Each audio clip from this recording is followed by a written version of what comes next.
The Bengals went with cornerback Tacario Davis in round 3 of the NFL draft, adding to their new-look defense in 2026. How do we feel about Cincinnati's cornerback room now? How much can Tacario Davis contribute to it? And how soon? We've got the tape. We've got the sands. Let's get to it right here on Cincinnati Bengals Talk.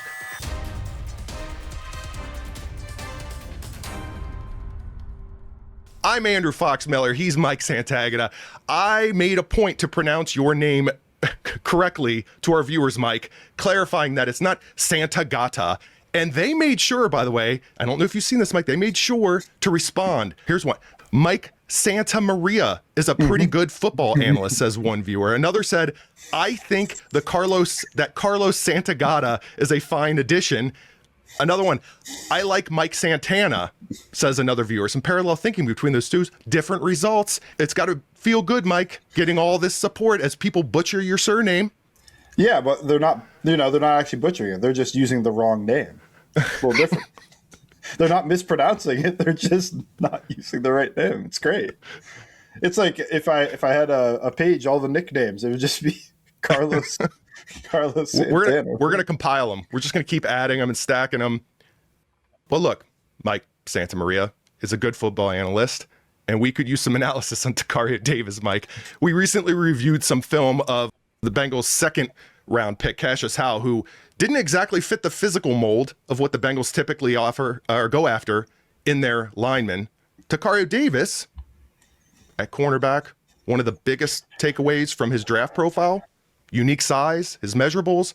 I wouldn't say that Davis was a controversial pick, but I know I had some questions. As someone who has been begging for cornerback help the past few years, I really wanted a guy who could address slot corner specifically, and they went with Davis, and that was it in terms of DBs in the draft. So here we are. Are we excited about Tacario Davis? You tell me. You show me. What do you got? I am excited. He's a Pete Carroll type of cornerback, I think. You think of like Richard Sherman and Brandon Brown are these big guys. Not a slot guy though. But we can get into what he does really well here. And this is against Roma Dunze at the top of the screen. And he's treating this kind of as if it doesn't this matchup isn't a big deal to him. He's in a soft shoe press, which means he's kind of going to allow this release to happen before he does anything. We can show that here. So he allows the release to come out. Now he's going to react to it. He stays on top of him the entire time. There's no panic with the ball in the air. You see him just kind of effortlessly swat it down. It honestly almost doesn't even look like he does anything awesome here. But it's a go route against a first round pick when he's 19 years old, and he doesn't even get to use his length and size to jam him up. He has to just use his feet and brain to stay on top of this route and use his long wingspan, which is one of the big reasons you can draft him, is he's got this size.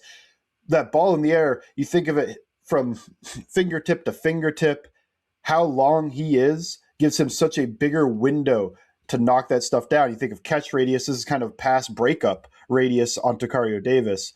But it's really interesting to me that he couldn't use that length to jam up Odunze and, mess up his route and ruin the timing. Instead, he has to just stay on top, use his feet, use his brain, stay in phase, find the ball in the air, never panic, and knock it down. The ability to remain calm in situations like that, that's just innate. I don't think there's a taught way that you can teach corners. He's just very confident in his abilities and knowing that he's able to make a play on the ball in that situation. And you're identifying the calm from like this example here in body movement. In just look how he doesn't grab. He doesn't try to beat up the receiver. He's not he's looking back to the ball over his inside shoulder. He finds it easily and he swats it down with one hand, really as if he could be smoking a cigarette with the other hand. Yeah. It's like how easy he makes this one look.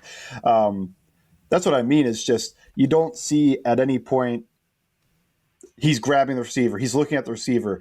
I think there are moments as a corner you have to look at the receiver, kind of find his hands and try to play the ball through it. But in an instance like this, I think a lot of times you see a guy kind of grab the receiver, struggle to find the ball in the air, not sure uh, or they're not really great at tracking the ball. They think Yeah. okay, I'm not sure if that's going to end up, receiver over the shoulder catch, or is it going to end up a little bit short? And then all the time you see guys run into the receiver as he tries to come back to the ball. Feels like he's very calm in terms of finding the ball in the air, not having a panic, which really, I mean, just grabbing onto that guy for the most part and be able to make a play, knock the ball down. It kind of reminds me of like when you see him doing drills in training camp. You know what I mean? Like, don't get me wrong, training camp's training camp. A lot of those players are fighting hard. But sometimes when you're just doing drills, it's early in the morning. Maybe you're doing some one-on-one, going through walkthroughs or whatever the case is. Maybe it's more like a walkthrough, right? Where they're just kind of doing it. That's what I feel like he's doing here. They're just kind of, you're doing your thing and you're just big and it works in your advantage. Yeah, he's 19 years old as believe a sophomore in this clip, and he's going against a first rounder, and he makes it look like you said training camp practice, like just kind of go through the motions, but in the middle of a game, in an important spot to break up a pass, 30 yards downfield. I think another thing with him is that he really understands how guys are trying to attack him. So on this example, he is again at the top of the screen, and you see that he is going to give up the inside release there. Again, he's kind of soft shoe, kind of single high situation here, I believe. And then he gets back under the inside of this receiver at the top. And then when he cuts inside, he's just there to cut it off, basically running that route for him, so to speak. So you see inside release, lets him get there, gets back underneath, and cuts it off. I know there's action going away from the play, but right.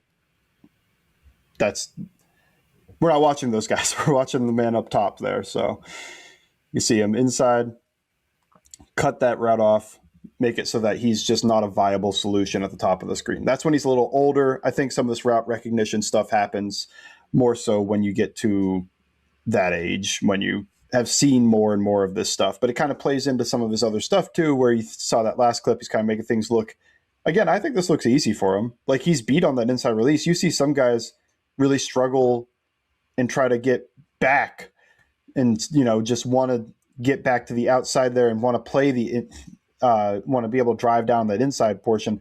He just says, okay, if you're going to beat me on the inside release, you're probably making a route to the inside. Let me get down and underneath this route and cut off where you want to go. Let me see the snap again on that.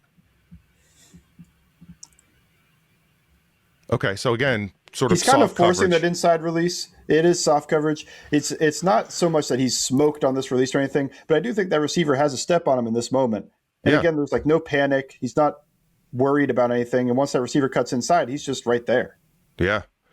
I'm only calling out the soft coverage simply because you mentioned specifically Richard Sherman, Pete Carroll. Richard Sherman jammed people up all the time. Yeah. So is Tacario Davis are you seeing more of the sort of soft coverage from him? Is that maybe kind of where he lives right now at this part of his age and career? I think it's what he was asked to do, and that's actually a good transition to this one. When he was able to jam, I felt like he did really well. So here he gets the chance to jam. He gets the guy all the way to the sideline, which is exactly what you'd want here. Top of the screen again. Mm-hmm. Watch the receiver try to take an outside release. And you're taught, this is a cover 2 situation, you're taught if that guy either force the inside release or put him on the bench. What's he do? Gets him running put him on the bench. He's running on the white. He's no longer able to catch a pass. That's why you do that. You think of, this mostly happens in the end zone when a guy runs into the back of the end zone, tries to come back in the play and catch the ball, flag comes out and it's just a loss of down. That's what would happen here if his guy gets open eventually. Now I think it also, the jam there, the reroute kind of takes away his opportunity to get back into the play because I think it takes too long. But again, when he gets the opportunity to jam and press, he kind of got asked to play soft a lot, I think, based off of the coverages he was asked to play. But when he got the chance to do this, I thought he excelled. And I think this is something the Bengals could use because they don't really have a guy that is this big, long, and strong on the outside that when they get into these type of coverages, that they can just put him over a big receiver and ask him to just kind of try to manhandle that guy. In looking at anything that Al Golden had done at his time in Notre Dame in terms of the personnel that he used and had, do you see a scenario where Al Golden's like, yeah, I've been missing something like this because I utilize this a lot as a defensive coordinator for Notre Dame? Or is this just would apply to any defensive coordinator would love to have a piece like Tacario Davis in their cornerback room? Yeah, I think with Golden, I don't recall him having a guy like Tacario so much, but I do think he had guys bigger than Turner and Hill. One guy's going to come out next year. He was like a freshman when I watched that. It was Leonard Moore. He was awesome. Benjamin Morrison was another guy there. I think he's got a bit more size than the guys the Bengals had before Davis, but they didn't really have a guy like Davis that you look at and go like, is that a linebacker? What's he doing out there on a receiver on the sideline? The Bengals haven't had that since Trey Flowers, but they did have that in Trey Flowers, I think, a corner this big, long and strong, and guess where he came from? Pete Carroll, Seattle. I don't think Tacario has the agility to hang on the inside so much, but as an outside corner, there's quite a bit of potential. He's got a lot of stuff you can't teach, both the measurables and I think the innate ability to remain calm and patient with the ball in the air. No, you can't possibly really predict this, Mike, but you've seen some of the chatter, some of the speculation out there with what's ahead for these cornerbacks currently on the roster with the addition of Tacario Davis, specifically in that, is this going to move Dax Hill around yet again? Is he going to be playing, slot corner more, asked to do those things? Do you see this as more of a, hey, this is just another piece to give us those options for situational?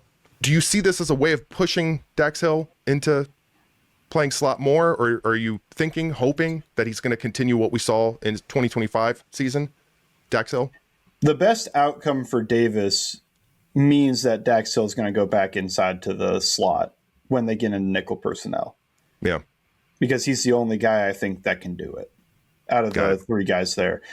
Now, I don't think that's necessarily bad. I also think you might be looking at a year where Jalen Davis is in the slot. They keep those two guys on the outside. And maybe Tacario Davis is used as more of a tight end guy because of his size and his ability to, jam people up and be physical, use his length. I think also he provides good depth to the outside. He also could make a great special teams guy with his speed along with that size.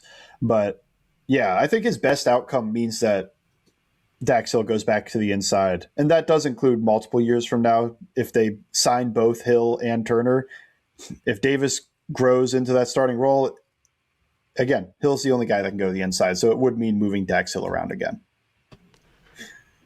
I mean, whatever's best for the team. Dax Hill said the same thing, but you could tell Dax Hill kind of really liked feeling like he belonged outside and felt like he was settling in. But we'll see.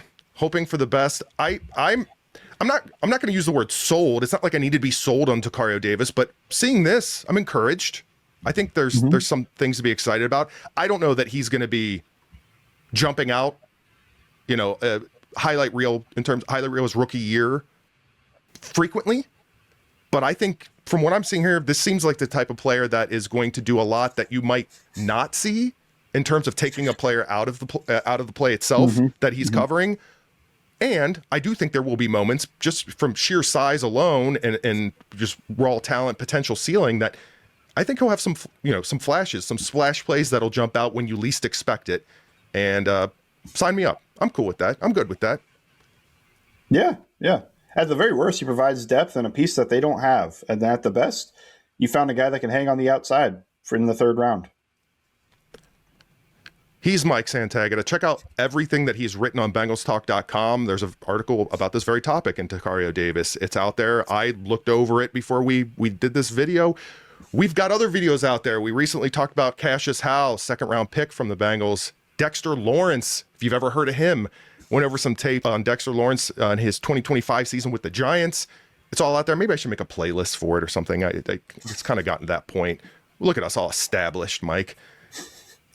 Appreciate you having you on yet again. More to come as we get closer to training camp. It's going to happen sooner than you realize. Maybe we'll look over some training camp film at some point. We'll see what we can gather when the time comes. Nonetheless, Again, he's Mike Santagata. I'm Andrew Fox Miller. Thanks for watching. If you like what you saw, you know what to do. We'll see you.